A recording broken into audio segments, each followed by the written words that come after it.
Okay, so the page you're going to need to turn it to is this page here with the STP and the one that has this at the very bottom. So yesterday you guys took notes on this idea of temperature and heat and random motion. Gases have a lot of random motion. Solids not very much. Liquids, they still have some, a good deal of random motion. But what we're going to do today is we are going to finish up. You should already have this one filled out if you don't watch last night's video. And we are going to be working on 7B. Students know chemical processes can either be exo or they can be endo. So I'm just going to go ahead and circle the exo part and say negative, and circle the endo part and say positive. And then we're going to move on, and we have some graphs that we are going to be filling in. So first of all, I'm going to underline the endothermic and put the word in, right? Because endothermic, the heat goes, quote, in to make the reaction happen. I am also going to indicate that heat is a reactant. And above that, because that's where I've got some space, I'm going to write that delta H equals positive. Okay? You have to add heat. So all these three things are basically saying the exact same thing. I'm going to go ahead and draw an endothermic reaction. Endothermic reactions look like this, where you have your reactants at the beginning and you have your products at the end. And notice, to get from reactants to products, you have to add heat. And that is how you know it's endo. You have to go up, like so. Exothermic reactions, in an exothermic reaction, the heat is released.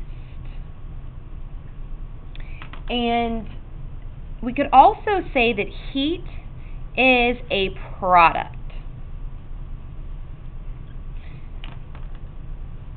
One more thing, the delta H, I'm going to write it up here above where I wrote my other delta H. The delta H for an exothermic reaction is negative. It, quote, releases heat.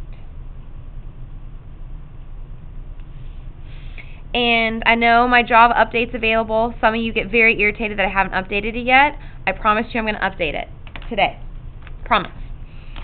So next up, I need to draw an exothermic reaction. On the CST, you're just going to have to identify the graph as an endo or exo. So you're not going to have to actually draw it. So we've got our reactants at the beginning, and we've got our products at the end. And to go from reactants to products, there is a release of heat. And that's how we know that it's exothermic. Heat went down, basically. It was released from beginning to end. So that's how I know it was exothermic. So I'm going to go through and I'm going to do these problems. So notice that heat is a reactant. That is endothermic.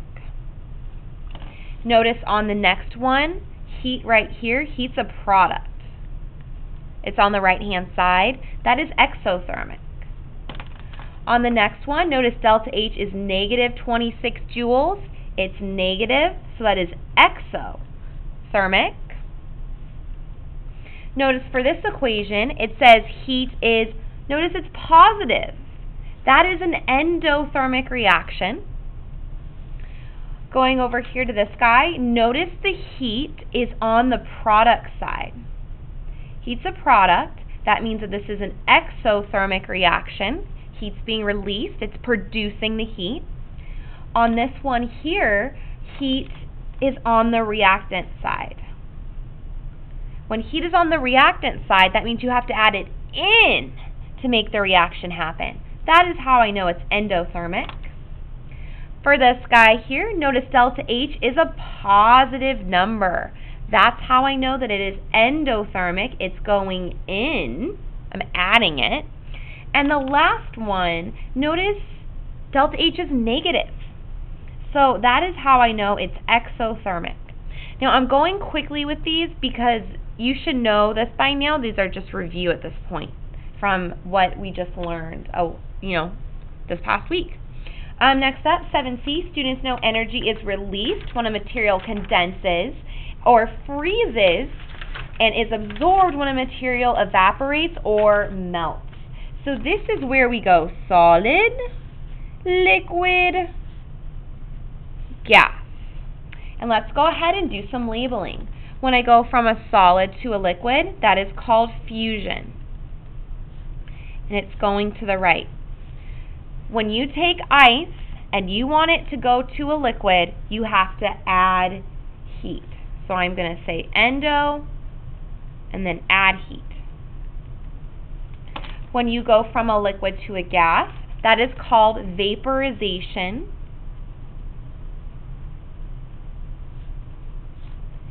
And that is also endothermic, and you have to add heat.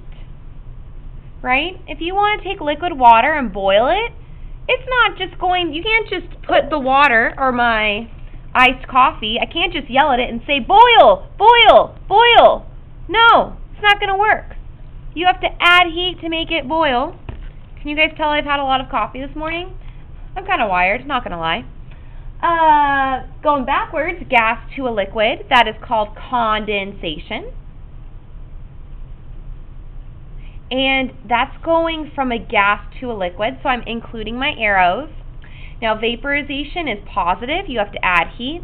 The opposite of that, condensation, is exothermic. It's negative. It releases heat. And then to go from a liquid to a solid, the opposite of fusion, it's a very fancy schmancy word. It's just called solid. And that is also exothermic. It releases heat. So keep this in mind when you're working problems. When it mentions solid, when it mentions condensation, when it mentions vaporization, keep this whole endo-exo thing in mind. So now I'm just going to do a couple of problems. Students know how to solve problems involving heat flow, and basically that just means Q equals mc delta T and Q equals m times delta H. Now, you do not have to have these memorized. They are on the back of your periodic table. Calorimetric formulas, can't speak today. Notice that there's no phase change, so if you're not changing phase, you're using this one. This is the same thing as Q equals mc delta T. It's just written a little bit differently. And then here's our other one. Q equals m times delta H, and Q equals m times delta H. You know that you can change it to fusion or condensation or solid or vaporization, but they happen to give you both. So your formulas are right here. So I'm going to go ahead and do one of these. How much heat is required to melt this many moles of ice? Notice they didn't give me mass, or they didn't give me a C, a specific heat. So this is just Q equals m times delta H. And notice it says melt. If we are melting, that means we are going from a solid to a liquid, and that is fusion. And notice it gives you your heat of fusion. So you just take 3.6 moles, and you take 6.01 kilojoules per mole, that's our delta H, and you multiply them, and you get 21.6 equals Q. You know, you really don't need to worry about sig figs. You don't need to worry about units on the CST. You're just writing down whatever the number is. Moving on. I'm going to do a Q equals mc delta T one. It's at the top here. So calculate the heat energy released when this many grams of water. Notice they give you a mass, m equals. They give you an initial temperature, so T1 equals. They give you an initial temperature, TF, or T2 equals that. And they give you the specific heat, and that is C. So we've got our formula. It's Q equals mc delta T. That's how we have it memorized. It is on the back of your periodic table. It's just m delta T and then C. same exact thing, they just wrote it a little bit differently than we do. So I'm going to plug stuff in, calculate the heat energy. They want Q. They give you mass, which is 33. They give you C, which is 4.19. And delta T, we know is TF minus TI. So TF is 4.8, TI is 51. You plug this all into your calculator, and it gives you negative 6388, and the units are joules. You don't need to worry about sig figs. You don't need to worry about units. They're not going to ask you to find the mass. They're not going to ask you to find the specific heat. They're going to be very simple, straightforward math problems. Can you plug stuff into an equation and solve for it? They're not going to be asking you math or anything like that. It's going to be very straightforward.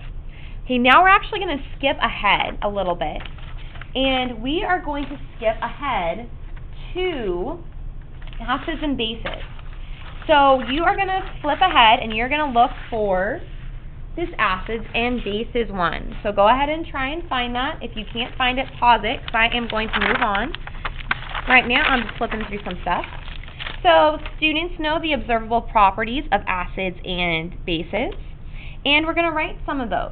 So students know, we know that acids, they are very sour, okay? We also know from watching that Brain Pop video that they dissolve / eat up metal.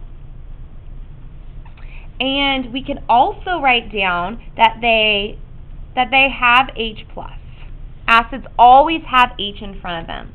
Some examples are HCl, H2SO4, okay? Bases, they are bitter. And bases are slippery, right? Soap and cleaning products, those are slippery, those are bases. And we are going to also write that they accept H+. Okay, they are H+ hydrogen acceptors. Now some examples of bases are NaOH and KOH. Notice that they do have hydroxide ions, OH-. Moving on, students know that acids are hydrogen ion donating and bases are hydrogen ion accepting substances. So I'm just going to write the acids. You can spell acids, right? Acids, they give off / donate H+. And I'm just going to do the same thing for bases. Bases, they accept / receive H+. Moving on, 5C. Students know that acids and strong acids and bases fully dissociate, and weak acids and bases partially dissociate. So this is the last thing we're going to do. And basically, I am going to draw a person, so draw a little smiley face, and I'm going to draw his big, strong arm.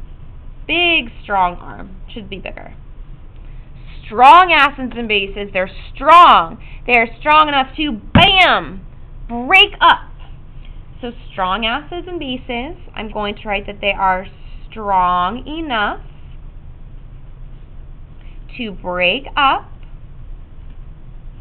/ dissociate completely. This word dissociate just means break up. So if I were to draw a container of water and I were to have HCl, strong acids and bases, they break up completely. They're going to be in their ions. I'm going to do the same thing for weak acids and bases. I'm going to draw a happy face, big old muscle, big old bicep, and weak acids. Oh no, these are weak acids and bases. Sorry, draw a little itty bitty bicep. Sorry about that, little bicep. Weak acids and weak bases, we're going to write that they are too weak to dissociate / break up. So if I have a jar, they're just going to stay together. KOH, KOH, KOH. They're not going to break up completely. We'll talk about that more tomorrow. Come on.